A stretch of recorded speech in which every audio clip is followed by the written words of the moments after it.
All right. Hey again, everyone. Just wanted to come back and take a few minutes to kind of go back over the slides that I've already shown you and skipped around. I know yesterday it was kind of crazy. We had so many good questions. I was highly encouraged by what I was hearing and the enthusiasm, and again, just the great questions people were asking.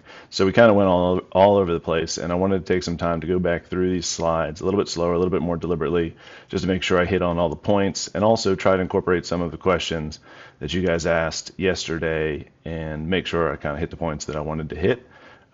So breeze through this, and then at the end I have a new slide that is summary of recommendations. So if you want to skip all the way through to the end, the recommendations, and just hear that part, that works totally fine. Otherwise, you'll hear a lot more details about what we discussed yesterday. So one, thank you again for watching this, and two, thank you for participating in the Raleigh Civic Assembly program. I think it's awesome.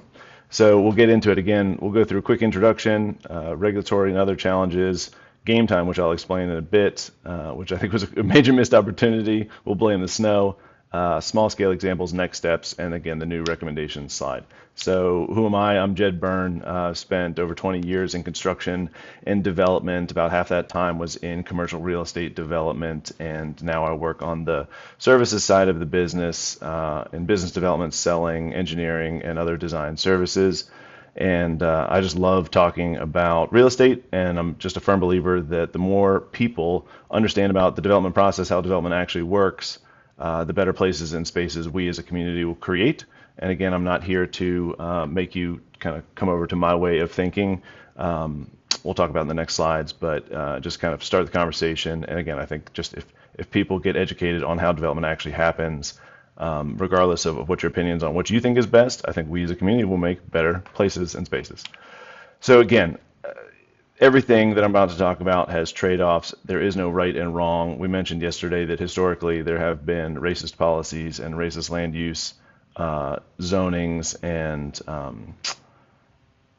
neighborhoods wholly wiped out by municipalities. So again, all that stuff is wrong. The things we'll talk about today aren't necessarily right or wrong. I'm not here to tell you what I think is right. I'm here to share some examples and talk about some things that have kind of cause and effect relationship when it comes to land use. And again, my hope is that you will learn about how development happens and then advocate for what you think is best in your community. Again, which is better, free or paid parking? Depends. There's trade-offs. Density or sprawl, there's trade-offs. Congestion or excess road capacity or sewer capacity or other types of capacity, there's trade-offs. More taxes or more services, there's trade-offs. So again, I don't think there's a clear right and wrong. A lot of people are willing to tell you what's right and wrong. That's not what I'm here to do today. The main question asked yesterday was around what are developers looking for neighborhood retail or residential projects. How are they evaluating sites? And again, there's really only two ways that any developer is going to evaluate a development project. You either have a developer who has a use, so they're going to build multifamily, they're going to build industrial, they're going to build retail. That is a use, and they are looking for the site that is most feasible for their project. So it matters less where it is in the city or country or state.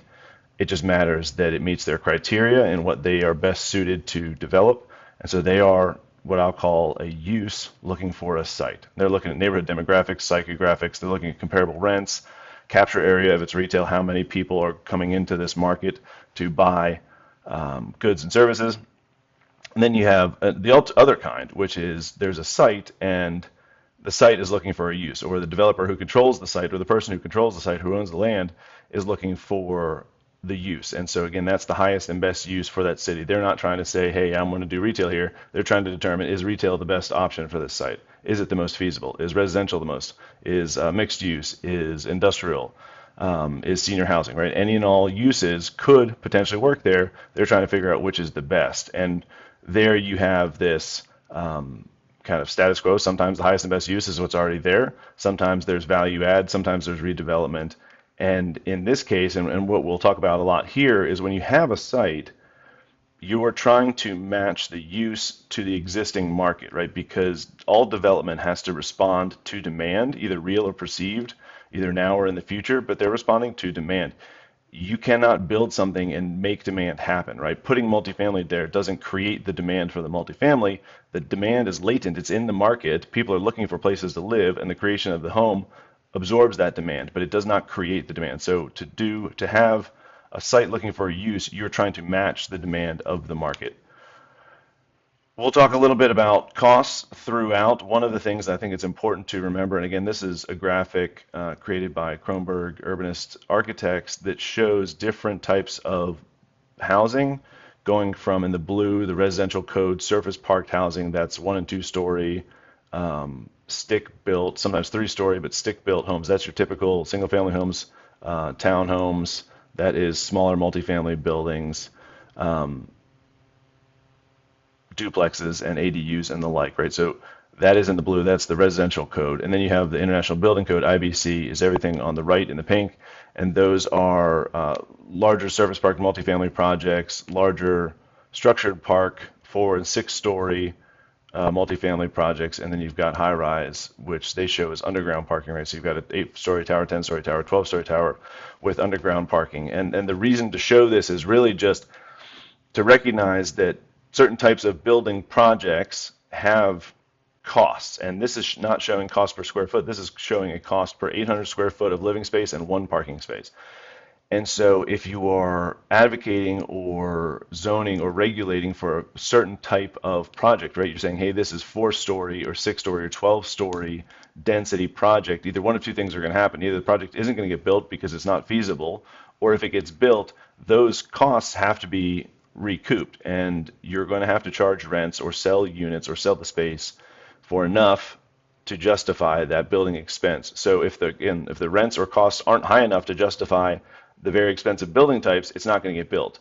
But if you're advocating that that's the type of construction you want to see there, what you're also advocating for is that the market is going to have to match that, meaning the cost of the space is going to have to be high. If you're building expensive retail space, the rents are going to have to be high. There's no other way around that. If you build inexpensive retail space, the rents can be low. They can also be high if there's excessive demand, but if you want rents to be low, you cannot do that by building expensive space.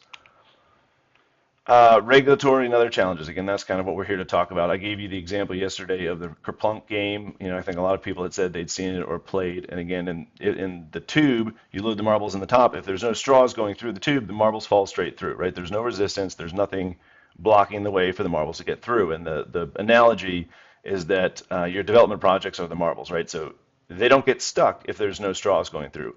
And again, the idea is policy or regulation or other sorts of constraints. They could be wetland regulations, they could be setbacks, they could be the size of the site, right? There's all these different constraints that happen in and around development projects, and usually one of those constraints isn't going to block the project. Any one of them is not going to. So very rarely do people add a constraint or regulation to a city that's going to stop projects. But what happens is so many of these regulations get put into the system, and rarely do they get taken out, that eventually projects get blocked up.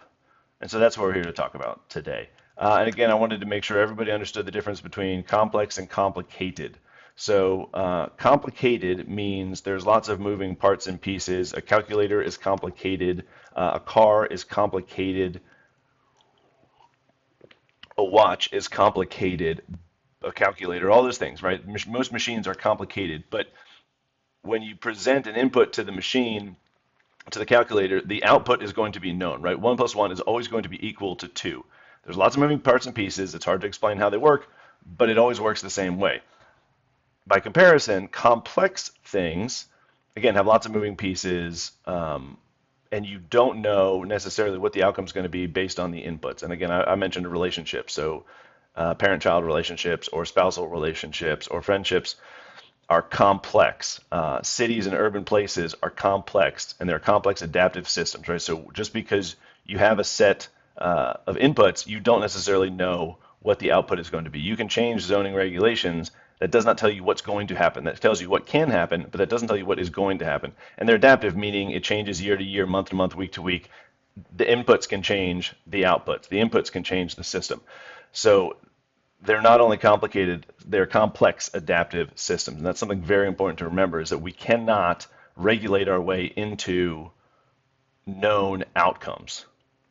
It's not possible. You just don't know what you're going to get, right? You cannot set up enough rules for your kids to know for certain what the outcome is going to be.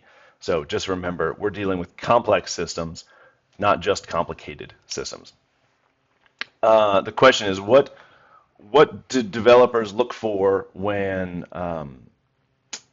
they'll see if a site could work? And I know we're talking about frequent transit in this discussion as well. And so again, for any project or for any development to exist, three things must be true.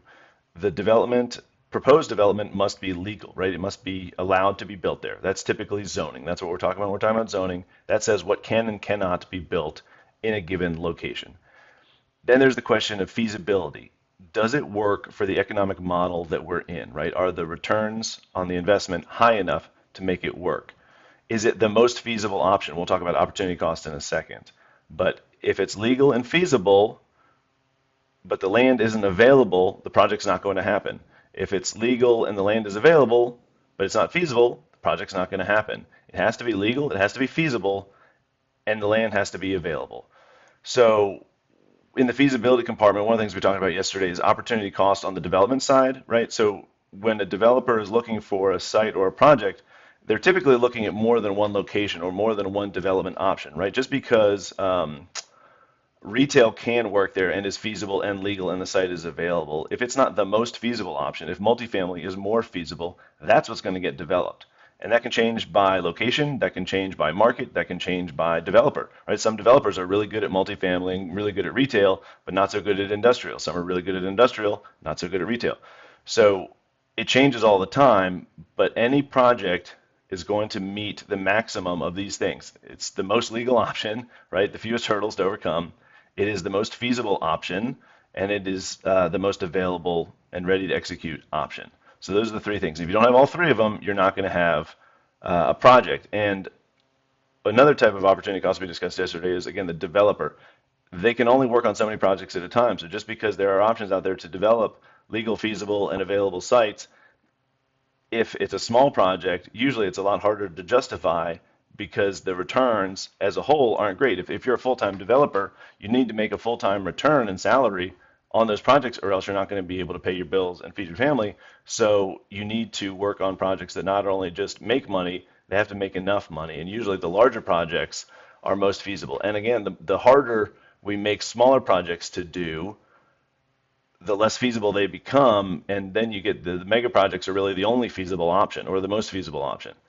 If there's not a developer ecosystem, right? So just because it's legal to build an ADU, if we don't have the contractors who are able to construct that type of building, if they don't understand the code, if they don't understand the processes for approvals and permits, it might be technically feasible, but there aren't enough people out there that can do it. If lenders don't want to lend money on those types of projects or don't understand the nuances of these different types of projects, the ecosystem doesn't exist and you're going to have a problem. And again, if the only people who are able to develop projects are professional full-time developers, those are the types of projects you're going to get. If more people in the community are able to do development projects on a part-time or kind of amateur basis, then your ecosystem is bigger. You'll get more projects done, and there'll be more variety, and they'll have more local input because, again, the local people are the ones doing the development.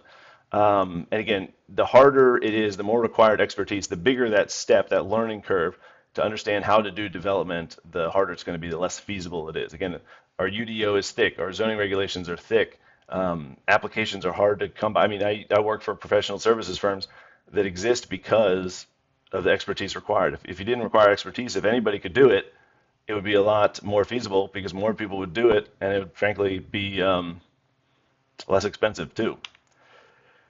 We didn't get to talk about this much yesterday, but I wanted to give a brief overview. This is an example from the National Zoning Atlas of the city of Raleigh, and we're not going to talk all about zoning and what it is, but I just wanted to highlight one thing.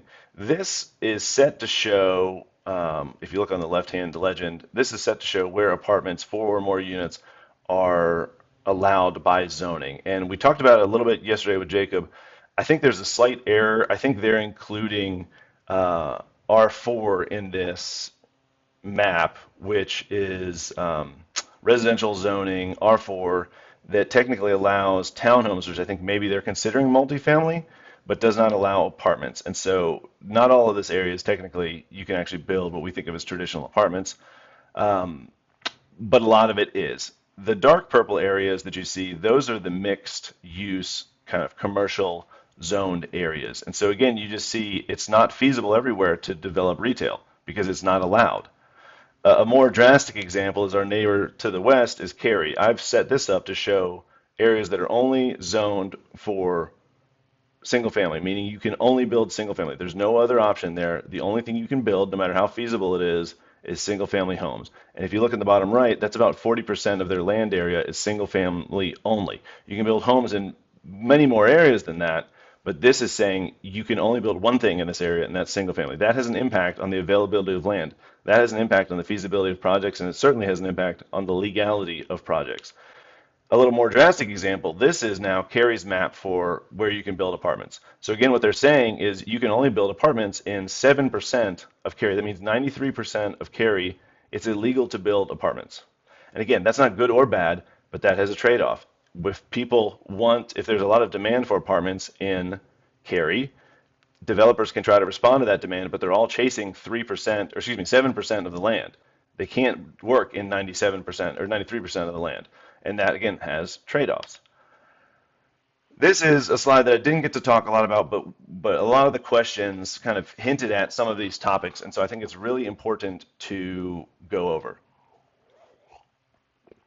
And this is a kind of a chart that I've made on demand and flows in demand. And one of the questions that was in the chat that we didn't get to discuss had to do with how do we get more neighborhood engagement, more true neighborhood engagement with development projects, and how do we, as the city is changing, as regulations are changing, as our communities are changing, how do we also address this idea of displacement and gentrification?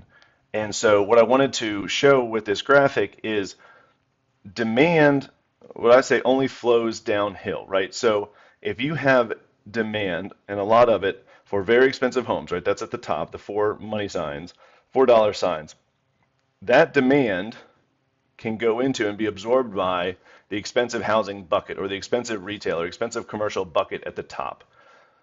If you have a person who does not have the ability to pay for the most expensive space, their demand enters lower in this kind of waterfall structure, right? So demand will go in at the lower bucket, and then again, if it spills over, if that bucket is full, if there's no room for those people or for those people in the available space, they're not going to go to more expensive space. They, by definition, are going to have to look in a less expensive area. And so really what I'm just trying to illustrate is that if you are trying to increase supply or increase the size of the bucket at the less expensive space, that's going to have no impact upstream, right? People will still buy their more expensive homes, but if you limit the size or the ability of the market to absorb the more expensive space, if that's not where the growth is occurring, all of the people that are looking for that most expensive space will have to go to less expensive areas of town. And what happens there? Not only does the space fill up because they can afford it, but it typically, if the supply isn't keeping up with the demand, that space will also become more expensive. And eventually, people get bounced from area to area to area. Places get more expensive, or retailers, again, businesses get bounced from area to area to area. And if the lowest rung in the market, the least expensive option, is too expensive, the only option left is out of the market, and that could be either homelessness or moving to another city or town. But again, you need to make sure that you're absorbing areas that are kind of commensurate with the demand. And so if there is demand if there's demand for expensive space and you don't have enough supply of that expensive space, those people who want to live in that area and can afford to live in expensive space are going to go to the next most affordable option, and it's going to have downstream impacts on everybody else. And so one way you can make sure that there is reduced displacement is to make sure that the expensive demand is absorbed in expensive parts of town, frankly. That way, that leaves more capacity for the less expensive demand to enter the less expensive parts of town. And just remember that adding less expensive supply, and we'll talk about small scale retail, adding less expensive supply is in no way, shape, or form going to harm the more expensive parts of town, because again, that doesn't impact. The demand is going to be absorbed in the less expensive space and not the more expensive space. Demand doesn't flow upstream. It only flows downstream when it comes to cost. So I just wanted to talk about that. And again, on the neighborhood engagement piece, if you're in a less expensive neighborhood or a less expensive part of town and it's feasible, legal, and available to build less expensive projects, it's much more likely that those developers are going to be responding to demand of the neighborhood. And if the developers are of the neighborhood, or if the neighborhood gets together and pitches a project, that's something we didn't get to discuss, which I think is a really cool concept. If a neighborhood says, hey, we really need this small scale retail and it needs to meet the current demand of our market, which is, can pay $2,000 a month for the space, could we go to the town, the city, and pitch that idea? Could we go to developers and pitch that idea and say, hey, can we make it so that this space is buildable? You don't have to necessarily be the developer to have the idea, but developers respond to demand. If there's a case to make that development happen and it's legal, available, and feasible, then again, I think the neighborhood can be the driver. Instead of the respondent of the neighborhood engagement, they can be the driver. They can say, hey, we got together as a neighborhood. This is what we want to see. This is what we want to see in our neighborhood. I think that could be a really fascinating way to not only address displacement concerns, but absolutely address true neighborhood engagement. So again, on the demand falls to less expensive things, displacement and tear downs and redevelopment doesn't just happen in the least expensive areas of town. This is actually, I live in West Raleigh, and I took these snippets yesterday from Zillow. It doesn't matter what the address are, but what I wanted to tell you is that typically for redevelopment to happen, meaning a tear down or a full-scale redevelopment of an existing building, the future value, the rebuilt value of that building or place needs to be 4 to 6 times more valuable or more expensive if you're on the rent side than the previous building or the previous space. And so what that looks like here is on this top chart, you can see this was a tear down again in a neighborhood not too far from where I live, where they bought the house in 2025 for $700,000. They tore it down, and the rebuilt home is now being sold for, or is on the market for $2.8 million. So that's a 4x increase. And again, that was a one for one. So they tore one home down and built one home on top of it because that was all that was allowed. And the most feasible thing there, and the most legal thing there, the most available thing there is single family residential. So that's what gets built. I would argue that if you could build a $3 million apartment building that had 6 units, could you actually make that same investment, but now you're selling 6 units worth of $3 million worth of real estate for 6 units? That's $500,000 a piece. That's actually an example where the price of the new homes are less expensive than the old home. Now it won't be as big, but it would be new, and you would have 6 homes in place of one, and you go from a $700,000 home to 6 $500,000 homes. That's some interesting math. One thing I will say, for the first time in a very long time, I saw something like this example below, where you're actually looking at like a 3.2x. So they bought the home for $500,000 and they're listing it for 1.7, I believe. And again, usually you see a 4 plus multiple. So if you bought the house for 500, you would expect the new home to be 2 million or above. I think that's different because interest rates have gone up so high, demand is down a little bit. The market's a little bit strange, but I haven't seen a 3 point something multiplier in a while. But you're never going to see a tear down that takes a $700,000 home and replaces it with an $800,000 home. What you'll see there isn't redevelopment, it's kind of value add. And that's why I said, so value add is the exception. If the future state of the home, if you're in a $700,000 neighborhood and you can buy a house for $400,000 because it's old and worn down, you can invest $100,000 in it and sell it for $600,000 or $700,000. That's a value add. That's not a tear down. So the only time you see tear downs happen is when the future value of that location is 4 to 6x the previous. And the same is true for commercial, and I'll give you an example of that later. Game time, which again I think was a huge missed opportunity.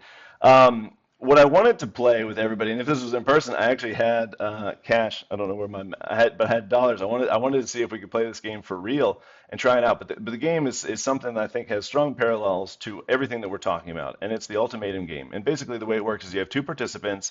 They're anonymous. Again, I wouldn't tell who is who, but I would give one person a piece of paper, and I would say, you have the opportunity to earn between $1 and $10, and you get to decide who earns what. You have to write down on the piece of paper how many dollars you're willing to give the recipient, so your partner in this, between, again, you can give them $1, $2, $3, $4, all the way up to 10. But you decide, you're going to write it on the piece of paper, and then I'm going to collect the papers, and I was going to give it to the other participant, and they get to decide if the deal is good enough for them, they accept it. If they reject it, nobody gets any money.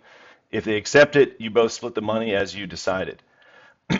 And again, I think this has a lot of parallels to what we're seeing in land use and kind of urbanist policies that are playing out in Raleigh today.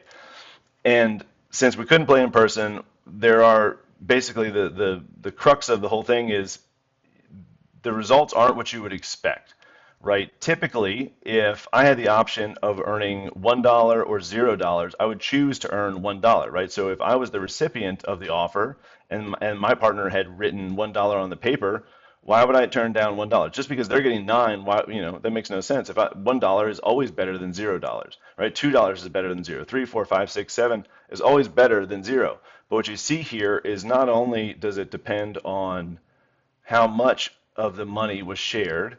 It also depends on the type of person. So that this is just an example that I pulled from the internet, but they have Kenyan farmers responded differently than Emory students. And the point isn't the difference between Kenyan farmers and Emory students. It's just that different people are going to have different reactions to the offers they are given. But at 50-50, so you get $5, I get $5, everybody agreed to that deal. I suppose that anybody who would get a better part of the deal, 6, 7, 8, 9, $10 would automatically agree. But the point is the less that was offered, the less that was accepted. And again, they're not even at the same rates. And one of the things that I think matters when it comes to land use policy and the discussions we're having today is we're kind of playing in rezoning cases where a developer comes or the city comes with a proposed idea and goes to an existing neighborhood and says, hey, we propose this change, this rezoning, do you accept the trade-off? The neighbors get a say in yes or no, and if they turn it down in the ultimatum game, there was two parties, right? So you had the offerer and the offeree. So the offerer and the recipient got to make the call yes or no, and if the recipient said yes, they get their split of the money. Both parties get their split of the money, and if the recipient says no, then nobody gets the money. But in most cases that we're talking about here today with development and redevelopment, you have the existing neighbors and you have a developer, let's say, but you also have the city of Raleigh as a stakeholder and future neighbors as a stakeholder. So there's four stakeholders, but really only two people are playing in the game or participating in the game. And so I wanted to talk through in this exercise who wins if the deal goes through, right? So the existing neighbors, if you get neighborhood retail, if that proposed deal goes through, the rezoning goes through, and the project is created, I would argue that the existing neighbors get some value, right? They get to walk down to the coffee shop, they get to go down to get their haircut. The city of Raleigh wins gains because they get additional tax revenue, right? So now if an investment happened, the property, the real estate is worth more, and so they get additional taxes. That's good. The developer gains because they get fees and income and profits from their investment. And again, if it's residential or mixed use, or even if it's not, that building will exist into the future. So it will have positive impacts if people move in. Obviously, those future neighbors greatly benefit because they now have a place to live. But even if it's commercial and not residential, then people that move into the neighborhood in the future who didn't get a chance to participate in this process will benefit. So again, I think everybody gains to some degree. And who loses, right? So if the deal doesn't go through, the existing neighborhoods might feel like they won because they rejected the deal and they didn't get the harm that came along with the deal, which could be true, right? There is change will bring additional density, right? By definition, the city of Raleigh isn't going to grow. If you add more people or more real estate, the city as a whole gets more dense. You're going to have more people, so there's more congestion. There's more cars on the road. There's more people on the sidewalks. There's more sewage in the pipes. So sure, there are costs, right? Again, like I said, everything's a trade-off. But the existing neighbors, I think, lose because they lose the benefit of that retail, of those new neighbors. The city of Raleigh loses, right? Because they lose their tax revenue. The developer loses because they don't get to complete a project. And of course, future neighbors lose because the deal never happened. So I just think it's important to realize that we are kind of playing this ultimatum game in these rezoning cases, but only two of the stakeholders are ever actually participating in the game. Sometimes it's the city of Raleigh and existing neighbors. Sometimes it's developers and existing neighbors. Most often it's developers and existing neighbors. But they're the only stakeholders who actually get to participate in the game. But it impacts many more types of stakeholders than just those two parties, which I think is interesting. Now I want to get to, again, the stuff that gets me really excited is the small scale examples. We talked a bit about some of these. I want to talk at depth about more of them. So this is actually an example that I helped develop when I was in the industry. So if anybody's familiar with Bright Spot Donuts here in Raleigh, there, I've got some before and after pictures of the donut shop. For those who aren't familiar, it's actually attached to a 35,000 square foot, what was a warehouse before is now office behind the small brick donut shop. And again, this was a case where it's at the dead end of Sunrise Avenue. There's a neighborhood. It's right in the middle of a neighborhood. It's right next to some railroad tracks. It's I think, an awesome location. There is no transit to speak of, but it's very walkable from the neighborhoods. And with the office redevelopment, there's plenty of parking. Um, One thing that we didn't get to talk about that I think is pretty interesting is this project was we acquired the warehouse in 2019 and started construction in 2020. I think the feasibility, so it was, again, we knew it was legal. It was CX zoning, that's commercial mixed use zoning, so office and retail were allowed. It was available, the site was for sale, and the company I worked for bought it. And after doing our analysis, and we analyzed a lot more than just redevelopment of the site. We did look at potentially tearing it down. We looked at several different types of development, and the most feasible option was an adaptive reuse project converting the majority warehouse to office and the small front building into retail. And I have this little note down at the bottom to address, this feasibility concern of timing, right? So it's a complex adaptive system. If we had looked at this deal in 2024, if that's when the building had come up for sale, I'm not sure the office market was in demand enough to justify building into office, and I don't think any other type of investment would have worked at this location. I don't think converting it into residential would have had, again, that 4x return. This worked because with the cost of the land plus the building plus all the investment that we would have to make, the overall value would go from a warehouse where the rents were about $5 to office and retail where the office rents were closer to $35. And so the overall value of the building of the project far more than 4x. And so we were able to justify the investment.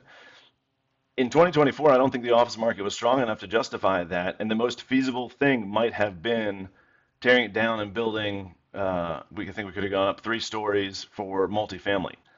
And so again, that's just a matter of complex adaptive system. Things change and feasibility changes, even if legality and availability doesn't change.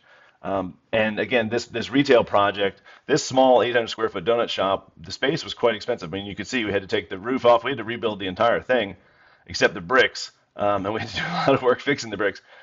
But we had to add air conditioning, mechanical systems, new windows, doors, fix plumbing, fix everything.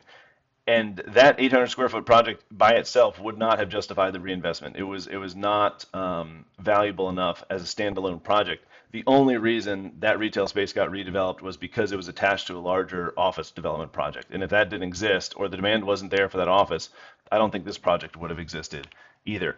Another example of small neighborhood retail is in North Hills. So this is North Hills Innovation District, Makers Alley. What they did is in a much larger building, they built a whole row of like 1,200 square feet spaces, and they're basically what I think of like apartments for business. So they're big open spaces. They don't have a whole lot of customization as far as the building's concerned. They're all kind of the same. They have the same fronts, and you see on the left there's just a whole row of them. But on the inside, you can change them to whatever you want. So one of them is a saloon, one of them is a clothing rental place, and if those tenants move out, it's less possible with the saloon. But if that clothing rental tenant moves out, somebody can else move in for very inexpensive. And because the spaces are small, even though it's in a more expensive building type, the space is small, and so the rent on a monthly basis is going to be considerably lower than a larger space, even if it's a larger, less expensive per square foot space and older space, because again, you get the benefit of having such a small footprint, which again can meet the demand of a lot more businesses than very expensive, very large spaces. Another example here locally, this is Mini Acres Farm. This is south of Tryon Road. It's a several acre property, but again, this example could be feasible in probably your neighborhood. But they have a blueberry patch. They have a little farm stand. Off picture, they have a wedding venue and several other things. But this is in a agricultural zone district in Raleigh. But what if everywhere allowed agricultural uses for blueberry bushes, right? This could be feasible just about anywhere if it was legal. If it was legal everywhere, the availability of sites like this would be much more high than just this small pocket of Raleigh that is zoned for agriculture. So again, that's just an example. And if you look at the build out of that space, there's no facilities, there's no air conditioning. I mean, it's very inexpensive space. So if somebody wanted to set this up as a home business, if it were legal and feasible, they could do that technically just about anywhere. I'm sure the demand is just as high in North Raleigh as it is south of town, but it's not feasible there because it's not legal there. We did talk a little bit about the brewery. This is just my favorite example of Colorado. Again, within this brewery, somehow, I don't know how, but Colorado has figured out what I call the business inside of a business. So it's like the nesting dolls businesses. So this is a brewery, big warehouse. Typically, you've seen them. Um, and inside, they have a chicken sandwich place. They have a coffee shop. And these are separate businesses. And then they even have a single tattoo artist has set up shop. And so again, having that option, having that flexibility, if the chicken shop goes out of business, another restaurant can go in. It's a very small space. It's attached to a ton of demand from the brewery. It just works. And again, because they have the flexibility in their zoning to allow a business within a business, this works really well. We talked about the mini art gallery in Seattle, or excuse me, San Francisco. And again, you can see it has power. That's it. It doesn't have water. It doesn't have sewer. It doesn't have anything else. It sits in a fenced-in kind of garden lot that can be built upon in the future. That the shipping container can be moved. They serve drinks. They have some lights on-site. They can lock. They can close the business by just rolling down the door and locking it. So it's a very low impact way to have an art gallery. And again, it makes because the costs are so low, it makes it much more feasible in many more places. Again, as long as it's legal and there's space available. And because the space doesn't have to, the building isn't permanent, it can be moved. So more people who own land might be willing to host this art gallery because it's movable. So I think that's a fun example. We did talk about Carmel, and again, this is, I didn't really show you what this is, but these are two examples of commercial courtyards. And so these are just really small commercial tenant spaces built around a central courtyard. There's no parking, you're just walking off the street, and you have all these little businesses, and kind of like the North Hills example, the small spaces allow for lots of different uses because they're easy to turn over, easy to change over. The rents are relatively low because the space is small, even if Carmel is a very expensive, very in-demand area, which I think Alejandro brought up. The reason they're expensive is not because of the use type or the building type or the development type. The reason they're expensive is because the demand for those spaces far exceeds the supply. The supply of these types of spaces is really, really low. But given the low availability of retail space in Carmel, these small suites are going to be much more affordable than the other spaces. You can also see the one on the right with the park gallery looks like it was built in multiple different phases over time. So as the demand increases in Carmel for this type of space, they could add on, again, if it's legal and feasible, to make these types of small courtyard spaces. We also brought up, and Alejandro brought up the question of, well, you know, when there's demand for these spaces and they're successful, then the landlord will raise the rent, and then they eventually get squeezed out because they can no longer afford to be there. I agreed with that, and we talked about the differences between having a landlord ecosystem where they're investing their capital to let tenants use the space.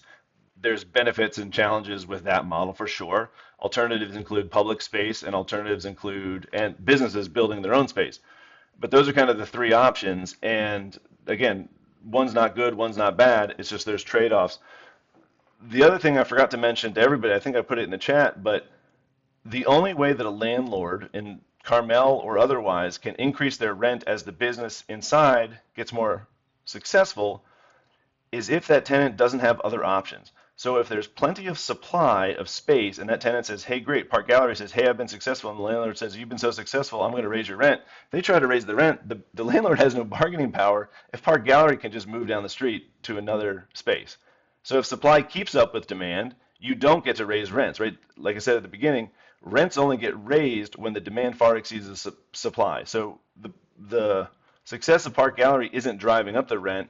It's the fact that the success of this area and the success of this business, the demand for this area, for space in this area, is so high that the landlord knows that if Park Gallery isn't willing to pay the higher rent, they can backfill the space with somebody else. So in a supply-constrained environment, the landlord has leverage on the tenants. In a situation where the supply exceeds the demand, then the landlords have the bargaining power. And in an area where supply keeps up with demand, the landlord isn't, no matter how successful the business is, the landlord doesn't have the ability to raise the rents even if they wanted to. So again, I know it's a complicated topic, and there's trade-offs for everything, but that's one of the ways to keep rents relatively low is to make sure that supply additions are feasible and legal and available. Also, this was just a picture of a little building called the Nut Hut. I'm fairly positive this was in the back of one of those courtyards. This was just added later. And again, I think you get whimsy and interesting building types when you have flexibility, when you have looser regulations that something like this would be allowed to be built, and when the ability to just build over time instead of finished state all at once comes up. So I just think that's a fun little building type. Here's another example. These are three vertical stacked. This is in San Francisco.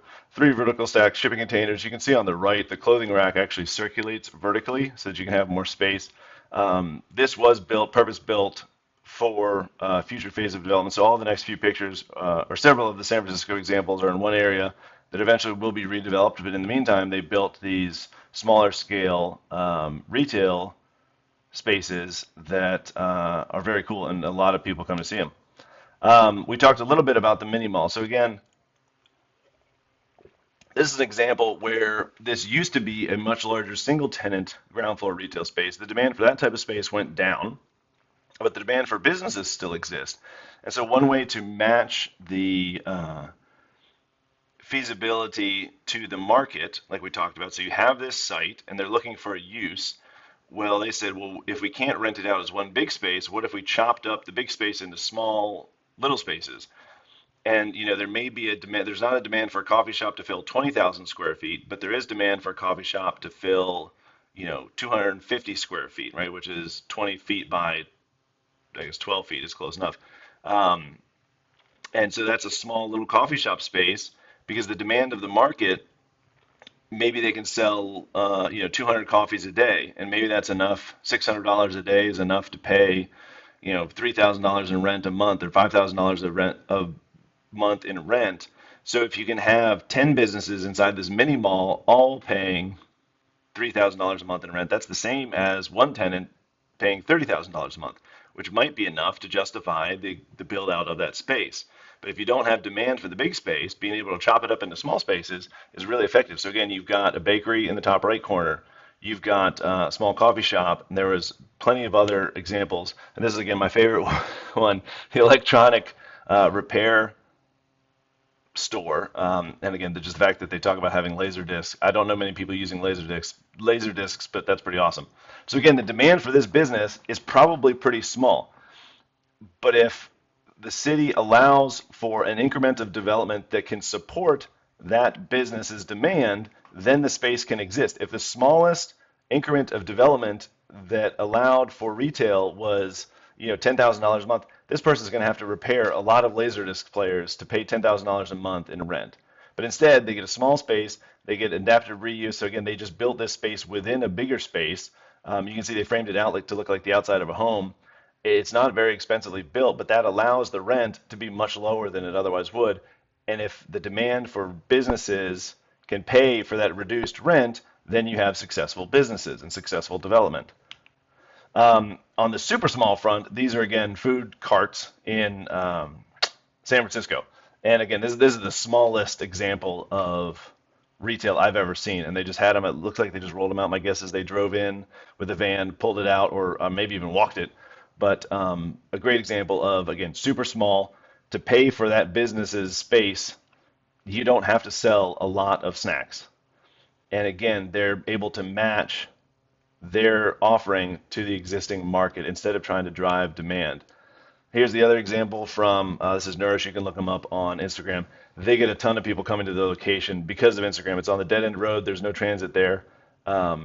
But it's got a fantastic view. The food is fantastic. And again, this is really just a trailer that they backed up and built out to be a small food truck that serves snacks and other just delicacies with a fantastic view in Hawaii. So we can't beat that view, but we can build this type of real estate in neighborhoods where the demand exists. And again, I think demand at this level would be feasible in almost every neighborhood in Raleigh. So again, super small, the jerky wagon, that's in Colorado. This is another Colorado example of business inside of a business. And so it's kind of hard to see, but in the back of the store on the right, where the person in the red shirt is, you have a coffee shop. And it gets bigger in the front, so there's seating, but that's the coffee shop. If you go behind the guy here with the hat, the roasting operation for the coffee shop is actually out back through this door. So it's kind of an L-shaped structure. Coffee shop is on the right side in the back, and then in the kind of corner of the L, there is High Roads Records. So there's a record store inside the coffee shop. They're separate businesses. The record store actually has its own front door. I think this was probably two suites at one point, and either the coffee shop built out and occupied both of them, or another business knocked a hole in the wall right here so you could have both spaces. But again, if the coffee shop was operating just fine, and maybe this front area was seating, extra seating for the coffee shop, if business slows down and it's feasible for them to take on another subtenant and it's legal, the space is now available. Well, hey, a record shop that can support its business on, the lower rent that comes with 400 square feet of shared space could exist. Again, I don't know that this record store could exist in their own space. Certainly, if it was not if it was the size of the coffee shop. But when you have a business within a business, you have a very powerful structure to allow very cool retail establishments to exist. Again, this is back in San Francisco. This is the shoe store in a box. Again, it's just a shipping container. He can close up all those doors, put all of his shoes back inside, lock up for the night, and come out. So again, the space doesn't have to be expensive, and he doesn't have to sell hundreds of pairs of shoes a month to afford this space. So the business can thrive if the cost of the real estate and the investment in the real estate is low enough that the business works. Again, same San Francisco. This is actually a coffee shop. We're standing kind of an open area in the front, but there's a rolling door up here at the top that can that can roll down and lock the whole entire business up for the night. Again, it's a very small coffee shop. People walking out, spelled out shipping container. This is the smallest one on the site. This is a juice bar. And again, all they have is water and power. And I asked the guy, he can fold those doors closed at night, and he walks away. They make the juices off-site, and they sell them here at the store, and it's fantastic. One of the things I always think about when you have these shared spaces is where's the bathrooms? So I asked the guy, and he told me in the back. So again, here at this development, they built shared facilities, bathroom facilities for all the employees, and they're behind lock and key. So all of the businesses in this courtyard, this in the back is the three-story shipping container retail space. Across the street are apartments that are attached to this development. Behind these bathrooms are apartments attached to this development.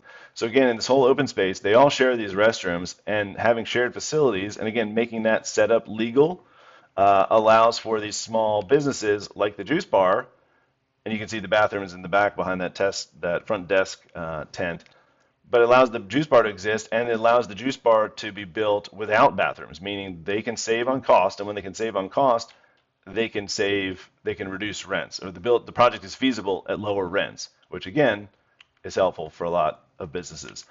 So next steps, I told you about these books, The Birth of a Building and top left and bottom right are two real estate finance related books. So The Birth of the Building is probably the place to start. It's by a guy, actually a local developer named Ben Stevens. Fantastic book. Bottom right is the book that I learned about real estate finance, or one of the books I learned about real estate finance from in grad school. It's what my mentor and professor told me to read first. It's The Real Estate Game by William Porvu. Both of those are great places to start if you just want to understand the nuts and bolts of basic development finance and how developers think about the money factors behind these projects. Start there. Top right and bottom left are missing middle housing and building small. Again, those focus more. Missing middle is more about the small scale infill residential side. Building small covers both commercial and retail, but both of those show case studies and financial numbers and are great toolkits for how to increase, or basically just how to understand more about these smaller scale infill types of neighborhood development. And lastly, as promised, this is where I want to get into my actual recommendations. Again, there's trade-offs for all of these. I don't think these are the right answers. These are just options that I think we as a community could embrace to increase the availability of neighborhood small-scale retail, neighborhood small-scale development, residential, commercial, mixed use, any of the above. I felt like I was a little bit harsh on transit in our meeting yesterday, and I want to make it very clear that I think high frequency transit absolutely increases customer and employee access. So more customers can get to the location, more employees can get to the location to work, and it increases road capacity. All of those things are good for the demand side of a real estate investment. So transit will absolutely have a positive impact on making projects more feasible. It is one of those straws that if there's low access to people, there's low capacity and low demand for those roads, then projects are less feasible. It's not going to change it overnight. It's not going to create hundreds of development opportunities, but it's absolutely the best way to go to increase capacity for those roads, to increase access to people, customers, employees, and the like. So I think high frequency transit is a wonderful addition to our ecosystem.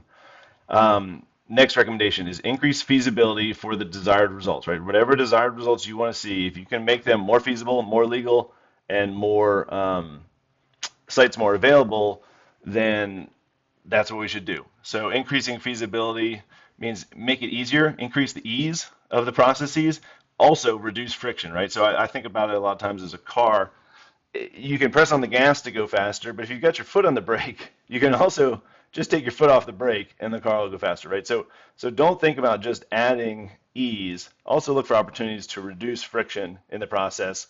Examples could include pre-approved plans like we talked about. The city of Raleigh already has pre-approved ADU plans, but do they have pre-approved small-scale plans? Do they have training and ecosystem building for the types of projects that this group wants to see?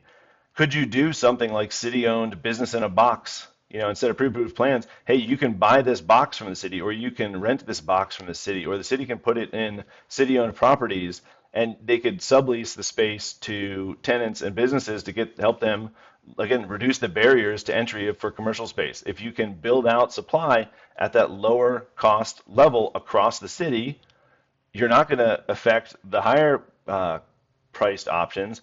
You're just going to make that lowest bucket bigger, and you'll absorb more supply there, which is fantastic if you're a business that needs to pay lower rents. Could they provide legal templates for businesses within a business, right? Sublease agreements to make it super easy to say, hey, here's how you can structure your lease within a lease to make it feasible. Again, to just reduce barriers. Could they set pilot programs and try a whole bunch of different things and see what works, see what doesn't work? If it doesn't work, you can stop doing it. If it does work, great. But get innovative and try lots of things in kind of a pilot program way of doing things. The biggest takeaway to me is make sure if you want to see development happen today, you cannot necessarily impact the demand side of the equation, but there's already existing demand for neighborhood retail, for neighborhood residential, for neighborhood development. The demand exists. The question is, can you make your policies match the existing level of demand in the market, right? If a retail, a neighborhood might have a lot of demand existing for grocery store, but if the demand isn't high enough to justify a Harris Teeter, could it be high enough to justify a corner store or a food cart or a food truck?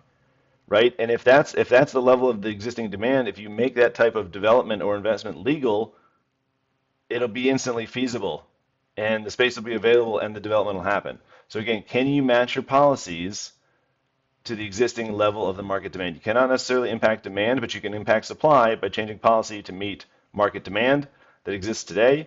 If you want to avoid displacement, make sure you're allowing growth and that growth is legal, feasible, and available in the more expensive price brackets, right? So if the only growth is legal, feasible, and available in less expensive markets, that more expensive demand will displace people in those lower priced markets, and that is commercial and retail.